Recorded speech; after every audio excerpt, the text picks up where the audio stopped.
देखिए यहाँ पर आज रिव्यू लिया हमने। रिव्यू का बेसिक जो हमारा फोकस था वो नेशनल हाईवे ही था, और साथ साथ में जो हमारे जो डेवलपमेंट प्रोजेक्ट्स है उसके हवाले से जो हमने बात करी है। रामबन का स्ट्रेच जो है, डिस्ट्रिक्ट रामबन का स्ट्रेच बाय एंड लार्ज वो क्लियर है, इसमें कोई दिक्कत नहीं है।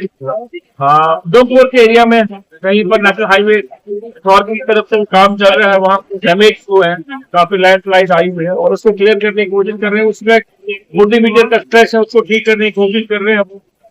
और उनके भी यहाँ सीनियर ऑफिसर थे नेशनल हाईवे अथॉरिटी, जो हमारे एसपी हैं वो भी थे यहाँ, और एसोसिएशन के सारे मेंबर्स जो है, ऑल वैली रोड्स के एसोसिएशन के मेंबर्स सारे।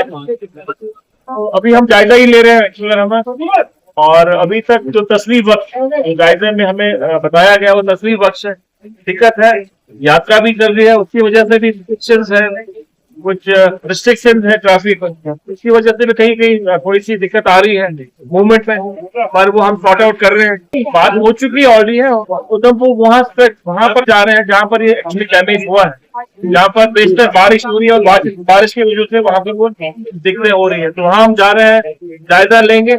बाकी जो हमने डिसीजन लेना है वो हमने बात करी है, हमने जायजा लिया है। स्टेबलाइजेशन के लिए ऑलरेडी गवर्नमेंट ऑफ इंडिया, यहाँ की जो स्टेट गवर्नमेंट है उन्होंने प्रोजेक्ट किए हैं, ministry of road highway road transport को, मुझे लगता है वो प्रोसेस में है, उसमें भी काफी हद तक जो है प्रोग्रेस हुआ है, और वो भी हमें उम्मीद है कि वो भी आ जाएगी पैकिंग होकर। दिनों में बारिश से जो है पीर पंजाल रेंज की बात करें तो एग्रीकल्चर सेक्टर में काफी डैमेज हुआ है, लॉस हुआ है, क्या कुछ कदम उठाए जा रहे हैं? देखिए, उसमें जो भी एग्रीकल्चर क्रॉप डैमेज हुआ है उसमें इंश्योरेंस होता है, और हमने हिदायत दी है हमारे अपने डायरेक्टरेट को, डीसी साहिबान, जहाँ भी एग्रीकल्चर नुकसान हुआ है वहाँ वो उस जुमरे में उन सबको लाए, क्रॉप इंश्योरेंस के जुमरे में लाए, और उनको जो है इंश्योरेंस के जरिए उनको मुआवजा मिलेगा। तो सरकार की कोशिश है कि ये जो मेजर प्रोजेक्ट्स हैं इनका प्रोग्रेस लिया जाता है। मुझे लगता है ये जो प्रोग्रेस है इन चीजों पर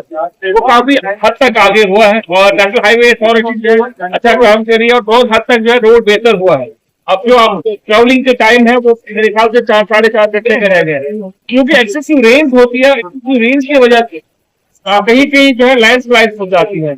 उसको भी स्टेबलाइज करने के लिए है प्रोजेक्ट है जो गवर्नमेंट ऑफ इंडिया को भेजे गए हैं, मिनिस्ट्री रोड ट्रांसपोर्ट को भेजे गए हैं, मुझे उम्मीद है वो अप्रूव होकर आ जाएंगे, तो बाकी सारी चीजें जो है वो भी ठीक धीरे धीरे हो जाएगी। मोस्टली क्लियर, रात में ही सारी क्लियर हुई है, आज भी कुछ 10-20 ट्रक्स थी वो भी शायद क्लियर अभी हो रही है।